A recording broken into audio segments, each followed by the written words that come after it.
Confidence is key for any athlete, but especially footballers. A lack of confidence can make the best players even seem average, and all the training in the world will go to waste if you're not confident in your abilities. So how can you take steps to become more confident on the pitch?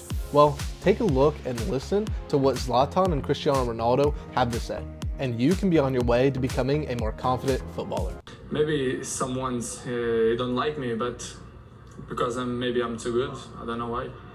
Because maybe I'm too good. I feel good. I feel confidence. I feel in a good form. And if you look at someone like Ronaldo, you can think of so many moments where he misses a penalty, where he misses a free kick, where he doesn't get in the right position to capitalize and put the ball in the back of the net.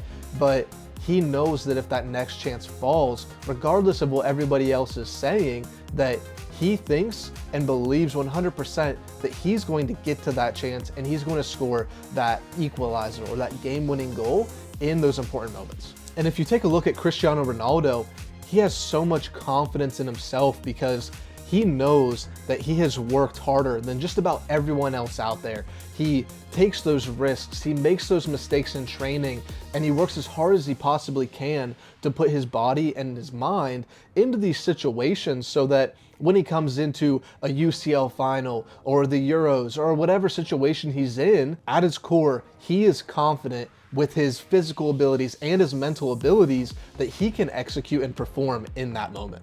So make those mistakes in training, work at a fast pace, even if it's a simple exercise, a simple drill. Be the one that's trying to push it, trying to add something new, trying to take your touches down from 3 to 2 or 2 to 1.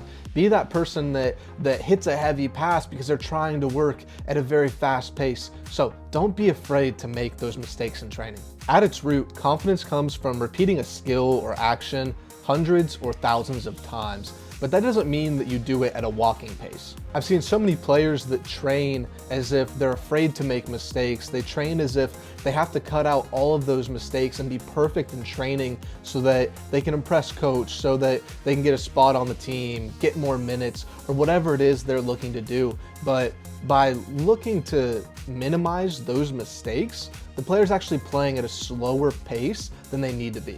But training at that slow pace won't prepare you for the pace and the stressful situations that arise in game. So you need to be training at a game-like pace, and you need to understand and get this in your mind that you need to be making mistakes in training.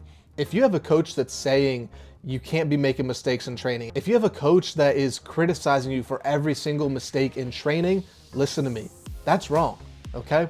Training is the perfect time to make mistakes. If you're not making those mistakes in training, it means you're going too slow, you're not pushing yourself enough, and then when you come up against that rival team or you're in that final, that championship game, looking to win a title, and the pace is fast, the pressure is high, the physicality is up, you're not going to be prepared for that sort of situation if you're training at a slow pace that isn't game realistic. So ingrain it into your brain that that training should be a situation, and you should approach training as if you're preparing your body and your mind for those situations in game. Keep in mind that the only opinion that truly matters about you is your own.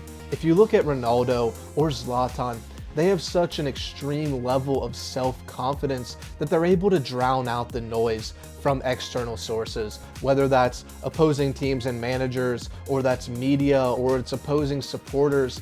They know very deeply who they are. They know their strengths, they know their weaknesses, they know their abilities. So they have this self-confidence deep at their core that regardless of the negative feedback that comes externally, they know within themselves who they are and what they're capable of doing.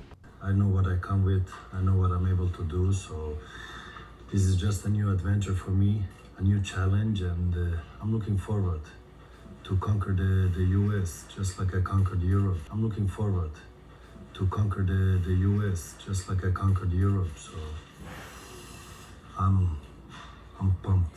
If you look at Zlatan, he could miss his first 9 chances in a game, but he has that self-understanding and that self-confidence that if that 10th chance falls, he is 100% confident and 100% ready to attack that moment and to put that ball in the back of the net. So that comes from his high level of training, his confidence in himself, and his belief in himself. What you can learn from this is that you can go out and start developing this sort of self-confidence. It's not just something that the highest level pros can do.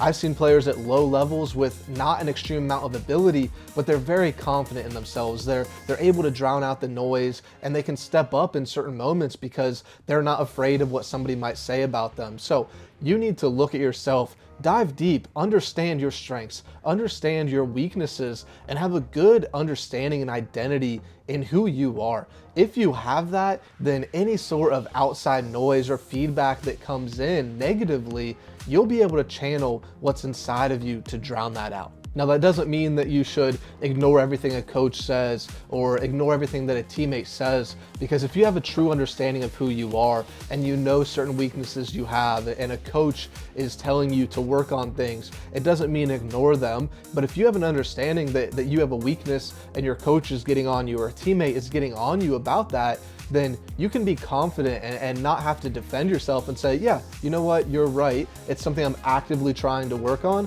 I'm going to go put in the hours, put in the minutes on the pitch to improve in that aspect.